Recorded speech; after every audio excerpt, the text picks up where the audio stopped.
কলকাতার বুকে আছে এক মন্দির যার ইতিহাস 400 বছরের পুরনো। আজ জানব কলকাতার হৃদয় নিমতলার প্রাচীন শ্মশান ভূমিতে থাকা এক অলৌকিক দেবীর গল্প, যার নাম মা আনন্দময়ী। এই মন্দির শুধু 400 বছরের ইতিহাসের সাক্ষীই নয়, এর সঙ্গে জড়িয়ে আছে অদ্ভুত সব রহস্য আর অলৌকিক কাহিনী। চলুন শোনা যাক সেই গল্প। কথিত আছে এক সাধু স্বপ্নাদেশ পেয়ে মাটি খুঁড়ে মায়ের মূর্তি উদ্ধার করেন এবং মাকে প্রতিষ্ঠিত করেন পঞ্চমুণ্ডির আসনে একটি খোল পাতার ঘরে। কিন্তু একসময় ওই সাধু রহস্যজনকভাবে নিরুদ্দেশ হয়ে গেলেন। তারপর মায়ের দেখভালের দায়িত্ব এসে পড়ল সাধুর ভাগ্নের ওপর, কিন্তু আর্থিক অভাব অনটনে তিনিও পারলেন না বেশি দিনই দায়িত্ব পালন করতে। সময় বদলায়, ব্রিটিশ শাসন প্রতিষ্ঠিত হয় কলকাতায়। মায়ের সেবার দায়িত্ব তখন এসে পড়ে এলাকার জমিদার মাধবচন্দ্র বন্দ্যোপাধ্যায়ের হাতে। সেই থেকে আজও যুগের পর যুগ ধরে বন্দ্যোপাধ্যায় পরিবারই মা আনন্দময়ীর সেবার দায়িত্ব পালন করে আসছেন। এই দীর্ঘ সময় মায়ের আবাসনও বদলেছে। এই বন্দ্যোপাধ্যায় পরিবারই আদি খোল পাতার ঘরটিকে বদলে দিলেন এই পাকা দোতলা মন্দিরে। কষ্টি পাথরের তৈরি এক দক্ষিণাকালী। মায়ের উচ্চতা মাত্র 60 সেন্টিমিটার, কিন্তু তার জগৎ জোড়া খ্যাতি। তিনি বসে আছেন পঞ্চমুণ্ডির আসনের ওপর স্থাপিত এক রূপোর সিংহাসনে। পরনে রক্তবস্ত্র আর মাথায় শোভা পাচ্ছে এক দীপ্তিমান সোনার মুকুট। গর্ভগৃহের সামনে রয়েছে চাঁদনির মতন একটি সুন্দর বারান্দা।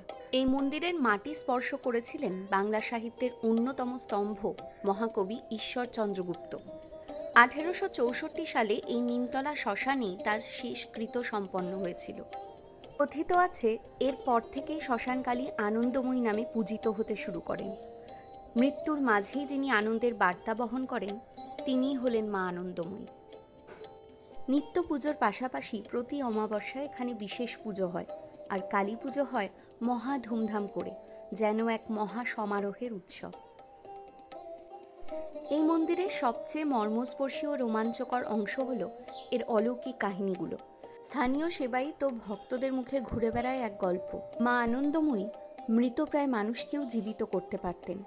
যার নিঃশ্বাস প্রায় বন্ধ হওয়ার উপক্রম, তাকে যদি মন্দিরে এনে মায়ের চরণামৃত পান করানো যেত, তিনি জীবিত হয়ে উঠতেন। এরকম আরেকটি বিশ্বাস হলো নিমতলা শ্মশানে নিয়ে যাওয়া অনেক মৃতদেহই অসম্ভব ভারী হয়ে গেলে সেই দেহ মায়ের মন্দিরের সামনে দাঁড় করিয়ে মায়ের চরণামৃত পান করালেই তা মুহূর্তের মধ্যে হালকা হয়ে যেত। ফলে পরিবারগুলির সুবিধা হতো সেই দেহ শ্মশানঘাট অবধি নিয়ে যেতে। ভয় আর ভক্তির এক আশ্চর্য সমন্বয় এই বিশ্বাস।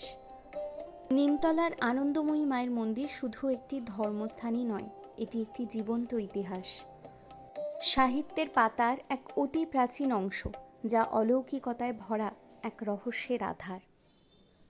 কেমন লাগলো আজকের টেম্পল টেলস? নিচে কমেন্টে অবশ্যই জানাবেন।